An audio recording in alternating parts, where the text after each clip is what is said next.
So the film begins after a great war between humans and aliens. No one could win this war, but there had been a lot of destruction. So these aliens, called the Covenant, made a deal with the humans that neither would they attack human colonies, nor would humans attack their colonies. Earth has been badly destroyed, but humans live in other colonies and on other planets in space. Humans have always known that the Covenant always deceives them, which is why Commander Locke and his team now always keep an eye on the Covenant secretly. And one day, while keeping watch like this, they spot an alien who had come to their planet, named Cedra. He gives something to a human smuggler. Locke's team scans the object from a distance and discovers that there is a bomb inside it. Seeing this, they get to work. The commander quickly goes and catches the human smuggler, while everyone else starts chasing after the alien. The alien was now running towards the city. They quickly alerted the city's security and were continuously trying to stop the alien. During this, he goes into a dark tunnel where Locke, with great difficulty, managed to attack him, but the alien retaliates, knocking him down here and entering the mall himself. Locke hadn't given up the chase either. While chasing, he also entered the mall. He attacks the alien and demands the bomb back. The laughing alien says, "Hey, this is just the beginning." Saying this, he detonates the bomb, which kills the alien on the spot, and a powerful energy wave passes through the entire mall and the city. Apparently, this energy wave had caused no visible damage. No human had died, but a short while later, the energy wave began to show its effects. The people who were affected by this energy wave suddenly started feeling sick, had difficulty breathing, and began to collapse. Their veins had swollen and turned blue. At this time, Locke's agents who were standing closest to the bomb and the alien also fell victim to the energy wave, so they were also quickly taken to the hospital. The treatment for both officers begins, and here, the colonel also has Locke's entire team checked to see if they have fallen ill. Fortunately, apart from these two people, no one else was harmed, but during this time, they saw that the hospital had become completely full in just a few minutes. The scientists tell them one more thing, that only humans were being adversely affected by this bomb and were dying quickly. Besides humans, the bomb had no effect on any other creature, animal, or plant living on this planet. Meaning, the Covenant aliens had very deliberately planned this move just to harm humans. Inside the bomb's energy wave was a bioagent that was attacking human DNA. From this attack, the colonel also understands the rest of the Covenant's plan and says that if the Covenant finds out that humans are dying rapidly from their attack, they will attack Earth next, where the most humans live. First, they had to keep it a secret that their attack was successful, and second, their biggest mission now was to find the bioagent from which they were creating those kinds of bombs. The colonel and Commander Locke plan to destroy the source of that bioagent itself, after which humans will no longer be in danger from that source. The colonel's own daughter had also died in this Covenant attack, so the fire of revenge was now burning even more intensely within him. Here, we are shown that the smuggler who was colluding with the alien had also been caught, and after a severe beating, he revealed that this bioagent comes from a piece of the Alpha Halo. It was a broken weapon ring orbiting a very hot red star. This Alpha Halo was a place that everyone also called Hell. Anyway, they now had to go to the Alpha Halo. From there, they had to catch the human smugglers who were helping the aliens, gather evidence against the Covenant, and also destroy the specific place from where the bioagent was being brought. The mission was not that easy. The biggest problem was that the Alpha Halo was very close to the Red Star, and the heat from the Red Star could burn and kill humans in an instant. They decided that they would complete this job within just 16 hours, during the night. After completing the plan, they finally reached that piece of the ring. Their spaceship doesn't land here. Everyone jumps from their spaceship, and the spaceship leaves. It's empty. But they see that its engine is very hot, which means these people must have just arrived here as well, along with their ship. They also find some parachutes, and they are surprised to think about how the smugglers had brought horses here too. Because a spaceship or any vehicle could not operate in this place, these smugglers did all their traveling and work using horses, following the horses' hoof prints. They reach a cave where they find two smugglers and also the bioagent that they were extracting. The team quickly arrests these smugglers, takes the bioagent into their custody, and immediately calls their spaceship here to return. As soon as the spaceship arrives, something very terrifying happens to them. Many small worms attack their spaceship.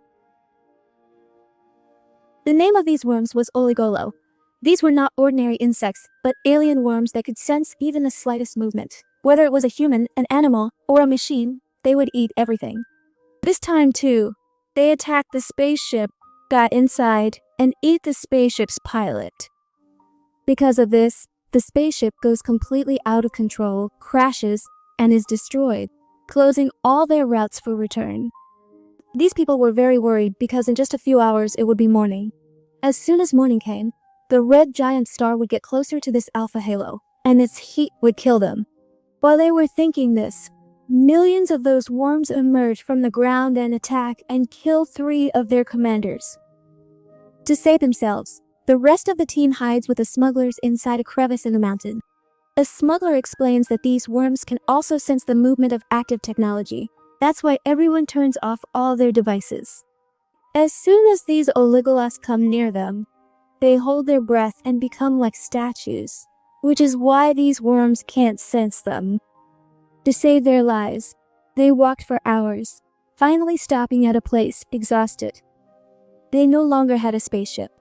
It was only through the spaceship that they could send a rescue message to their colony, but now they didn't have that option anymore.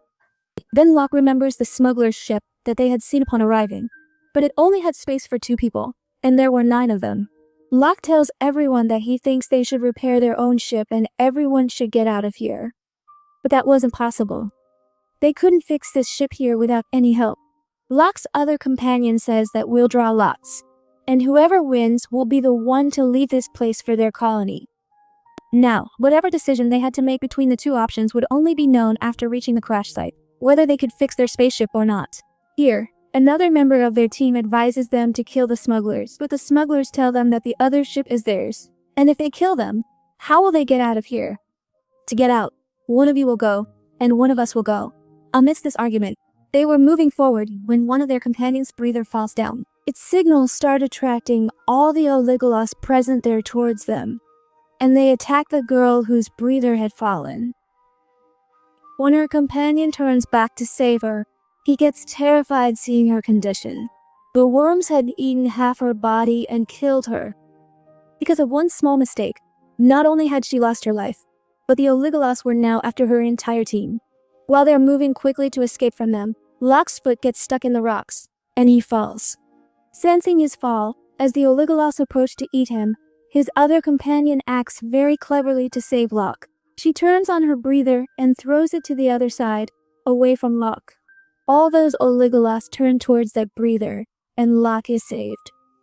They stood there for a long time, waiting for the oligolas to go back to their homes. Otherwise, if they started moving, the oligolas would sense their movement. A whole hour passed while waiting. One of Locke's companions started to get angry, because there were only 3 hours left until the night ended. And what could they possibly do in 3 hours? To save himself, he angrily throws a smuggler down, and the worms go down to eat him, allowing them to start moving forward. He knew he had done something wrong, but he didn't regret it. After going a short distance, they see their dead companion standing on the mountain peak. They are happy to see their companion, but when they look through binoculars, they realize it was the oligolas standing in the shape of that person to distract them. Understand that the oligolas had set this trap for them. If they had reached that statue made of oligolas while looking at it, the oligolas would have eaten them. Here, it is shown that one of Locke's companions was being very selfish to save himself. He didn't want to reveal his selfishness to everyone, so he walked a little behind, and he asked his companion, "Why don't you walk with me?" "All right, I'll walk with you." They slow down their speed, and finally Romus, who was being cunning all along, throws his own companion down from here once everyone else is far away. Moving forward, when everyone asks Romus about their companion, Romus says that he slipped and died on his own. A little later, Romus gets another companion on his side, and cleverly starts blackmailing his own people. For them, completing the mission was not important. Saving their own lives was. He tells his own companions to drop all their weapons, or else we will kill you. Locke also tries to stop them and says, "You are acting insane." But Romus and Hagen were not ready to listen to anything. They now team up with the remaining smuggler and move forward so that, with this smuggler's help, they can get on the smuggler's ship and leave. Now there was no hope left for any of them to survive. They become very sad, but Locke reassures them all. He says that we won't lose hope yet. We will go and check our spaceship. When they reach the crash site, they luckily find out that their spaceship's engine was working, but a lot of fuel had been wasted. Then the commander tells them that we can use the backup power cell. Now the commander tells Neil and Locke, "You two go. I will stay here." But Locke says, "No, we decided to do a toss, right?" For this, the commander now breaks the last bracelet given to him by his daughter and places the pearls in their hands. He says that whoever gets the white pearl will go, and whoever gets the red pearl will stay here.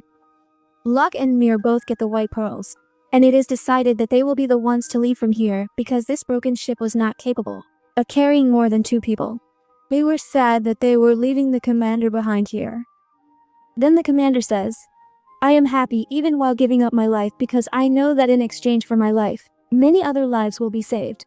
Their broken ship had now left from here, while the scene cuts, and we are shown the smuggler's ship on the other side. By the time they got here, Romus was starting to suffocate. He also uses his companion's breather, but that too was low on oxygen. During this, both of them lose a lot of energy, and the smuggler frees himself and runs away from here. When these two run after that smuggler, their running attracts the Oligolos, who start chasing them, and here, Romus's own companion, the person whom Romus had involved in his evil deeds, betrays Romus himself. And activating his backpack, he throws it on top of Romus so that the creatures can sense Romus and attack him. And that's what happens. The creatures eat Romus horribly. After this, the man who betrayed him also shoots and kills the smuggler.